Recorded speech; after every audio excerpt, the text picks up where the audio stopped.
The wagon came at noon, and the men who drove it were laughing before they even pulled the brake. "Compliments of Alistair Vane," the driver said, tipping his hat with mock courtesy as two ranch hands tossed the first splintered post off the tailgate. It struck the dirt and cracked clean through, rotten at the core. "He heard you were needing fence lumber, Widow Larkin. Says these ought to do." Winnifred Larkin stood in the yard of the small spread she'd fought to keep for 3 years, one hand shading her eyes, the other resting on the shoulder of her son. She watched 40 broken cedar posts spill into the dust, snapped, weathered, chewed by rot and time, the culls that even Vane's own crew wouldn't burn for kindling. It was the kind of joke a rich man played on a woman he expected to fail. "Tell Mr. Vane I said thank you," she said, and meant it, in a way none of them understood yet. She was 32 years old, and she had buried her husband 2 winters past, Corwin Larkin, gone peaceful in his sleep after a fever that had crept in slow and taken him gentle, the doctor said, sometime past midnight, without pain. She had a boy of 10, Beau, quiet and watchful, and a girl of 8, Pippa, who still asked some mornings when Papa was coming back from town. Winnifred told her the truth each time, softly, and let her cry into a flour sack apron until she was done. 3 years the Larkin place had scraped by on 110 acres of Wyoming Territory grass, hemmed in on every side by the vast holdings of the Vane Cattle Company. Alistair Vane owned the bank's ear, the surveyor's pencil, and most of the county's water rights besides. He had built an empire from nothing, the story went, though nobody living remembered the nothing part anymore, only the fences, mile on mile of straight iron-hard lumber, and the man who walked them like a general reviewing troops.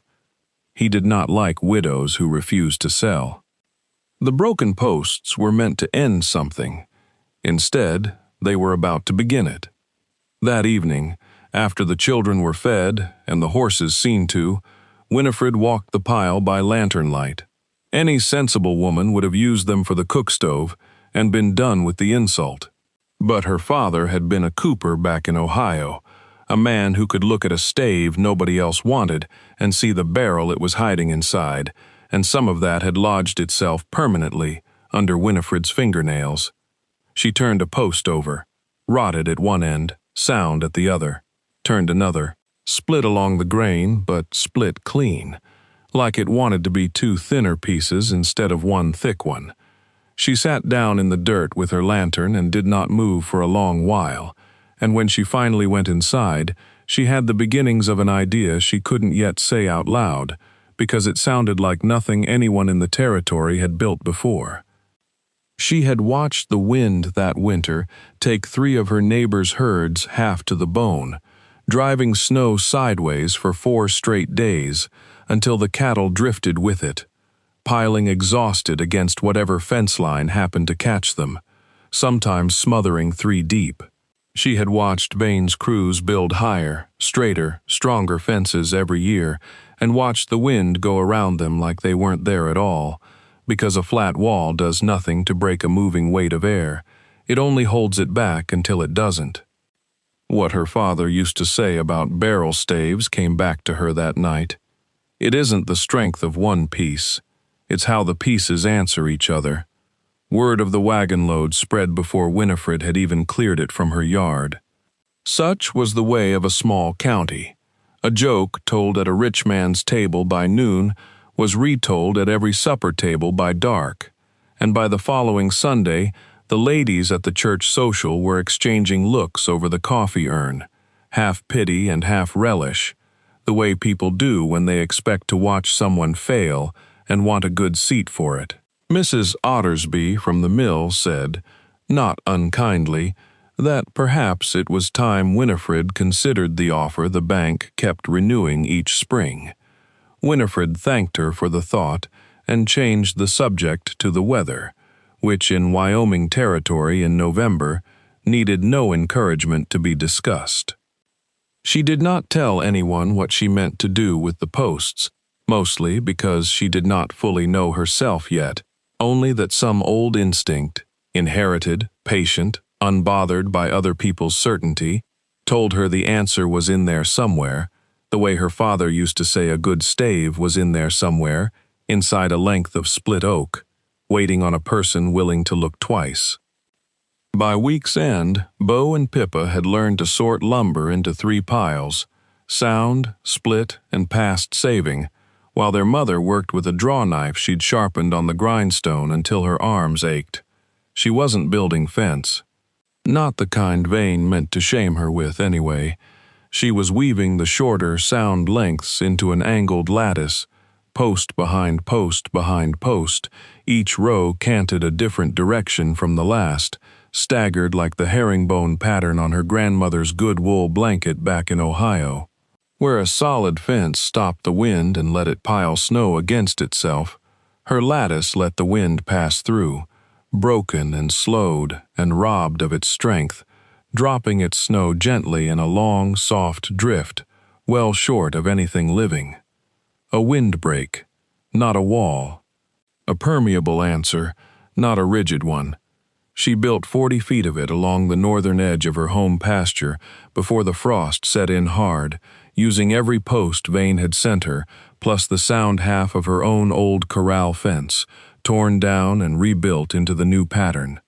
Bo drove the shorter stakes.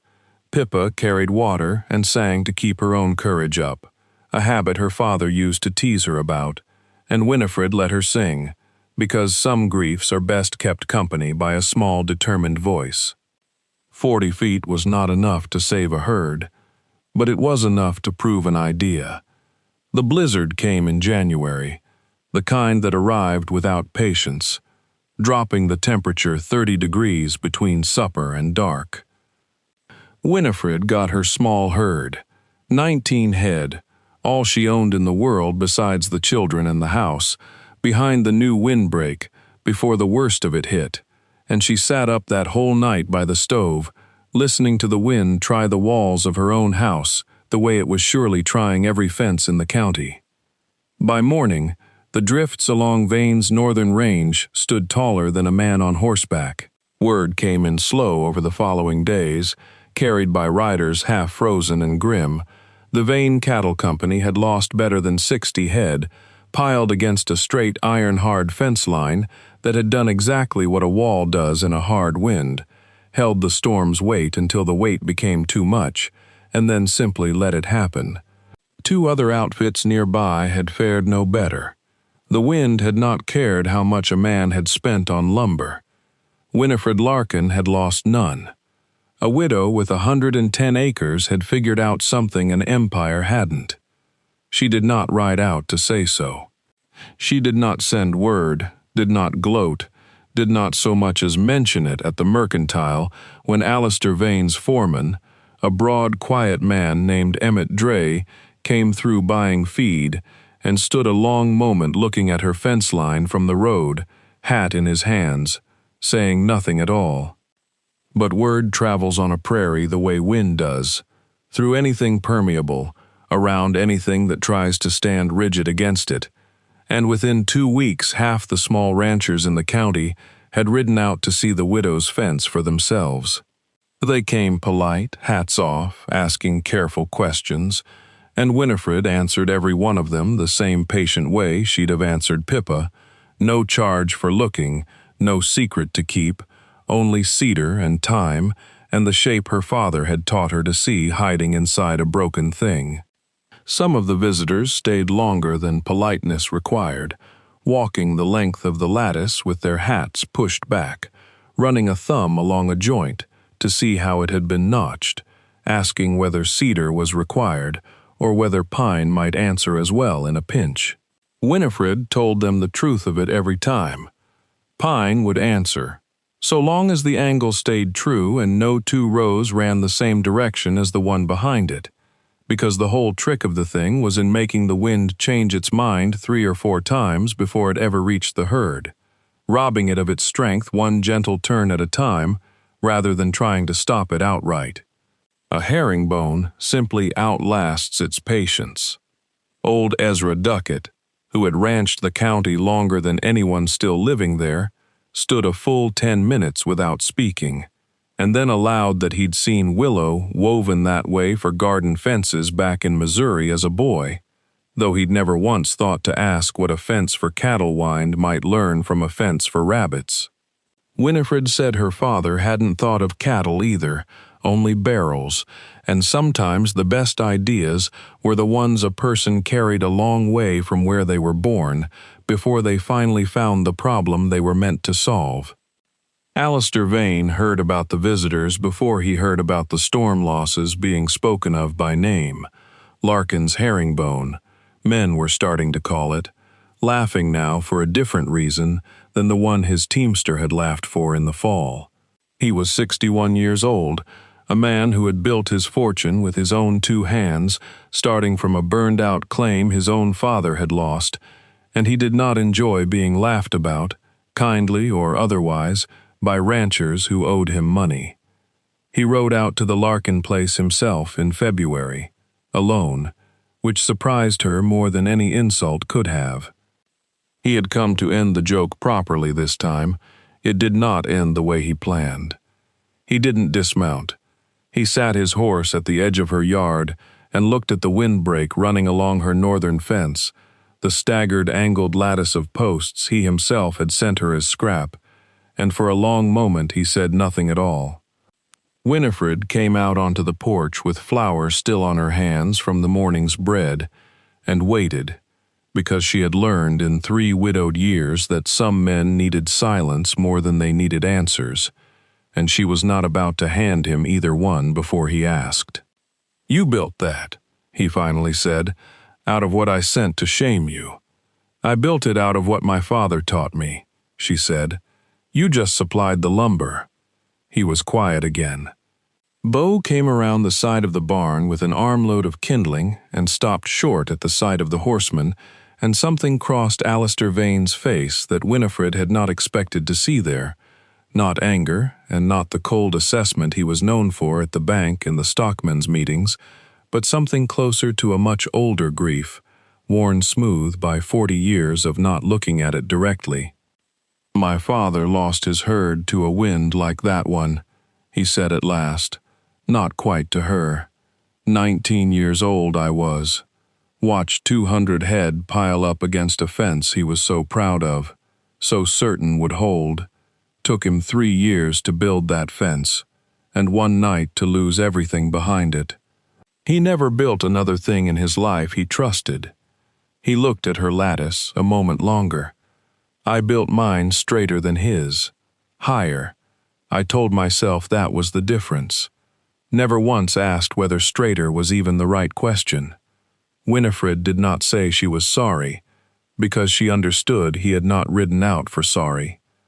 She said instead, "It isn't the strength of one piece, my father used to say. It's how the pieces answer each other," and watched something in the old man's shoulders come down half an inch, the way a fence post settles once it's finally seated true. The wound was 40 years old. The healing did not need to take nearly that long. He rode away without another word that day, and Winnifred did not know what to make of the visit until 3 weeks later, when Emmett Dray arrived at her gate with 6 ranch hands, a wagon of sound lumber, proper lumber this time, cut fresh, and an offer she had not asked for and would not have known how to ask for. Alistair Vane wished to rebuild his northern windbreak on her pattern at his own expense, and wondered whether the widow Larkin might consent to teach his crew the herringbone for a fair wage, same as he'd have paid any foreman with knowledge worth having. She said yes because her children needed the wage, and she said yes too, because there was something in being asked instead of pitied that she had missed more than she'd let herself know. Teaching 6 grown ranch hands to weave a herringbone lattice proved a slower business than building it herself had been, if only because each of them arrived certain he already understood fencing better than a widow could show him, and each of them, one by one, had to be walked through the same quiet lesson Winnifred had learned alone by lantern light, that the pattern only worked if a man let go of building it the way he'd always built everything else. Emmett Dre caught on fastest, watching more than talking, and by the second week he was correcting the other's angles before Winnifred had to. She noticed he never once mentioned that the widow was teaching him something his employer's whole life's work had missed, and she liked him better for the not mentioning. Bo worked alongside the hired men most afternoons after his chores, quiet and serious, and Winnifred watched something settle into her son that winter that she hadn't seen in him since his father died. Not happiness exactly, not yet, but purpose, which she had come to understand was often happiness's patient older brother.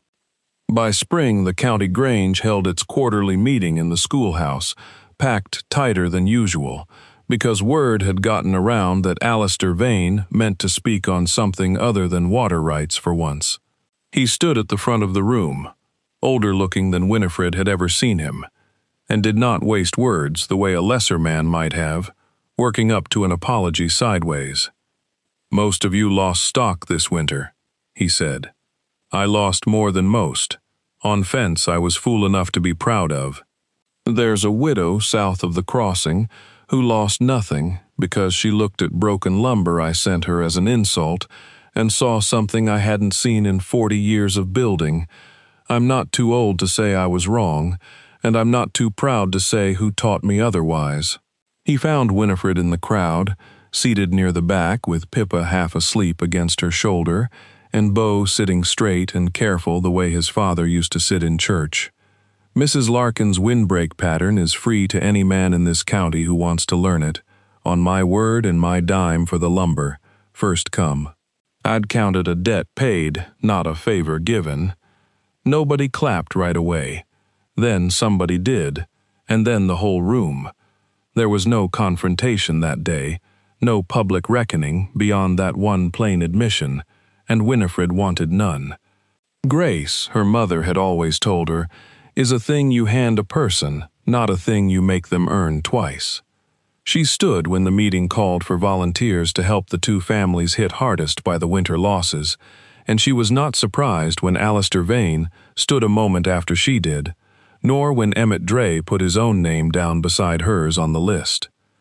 The herringbone windbreaks went up county-wide that summer, ranch by ranch, built from scrap lumber nobody had thought worth keeping, until a widow with a cooper's eye had taught an empire builder that the strongest thing standing against a hard wind is very often the thing that knows how to bend a little and let some of the weight pass through.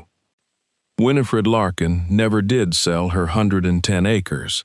Bo grew into a young man who could set a fence post as true as any hand in the territory, and folks said, not unkindly, that he'd learned it from the best teacher the county ever had.